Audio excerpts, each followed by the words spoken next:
ఒక వ్యక్తి పర్చేజ్ కోసం వెళ్ళినప్పుడు మనం ఏం చేస్తాం, వస్తువులు కొన్న తర్వాత ఇన్స్టాంట్గా మనం పేమెంట్ చేయడం జరుగుతుంది.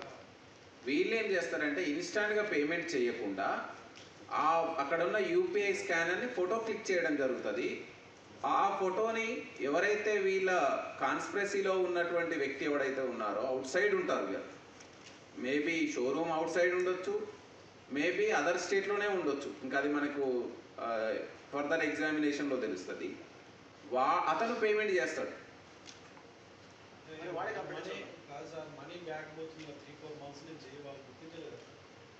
అంటే ఇది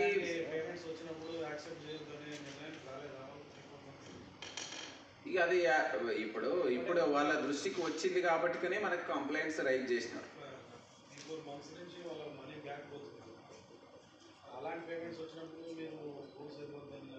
అంటే ఇప్పుడు యూపీఐ స్కానర్ మనం ఎందుకు పెట్టినాము, for the purpose of consumer facility, easy పేమెంట్కి, రియల్ టైం పేమెంట్కి అవకాశం ఉంటుందని.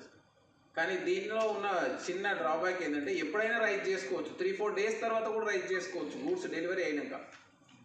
దాన్ని ఆసరాగా చేసుకునే అఫెండర్స్ ఈ విధంగా ఫ్రాడ్ చేయడం జరిగింది.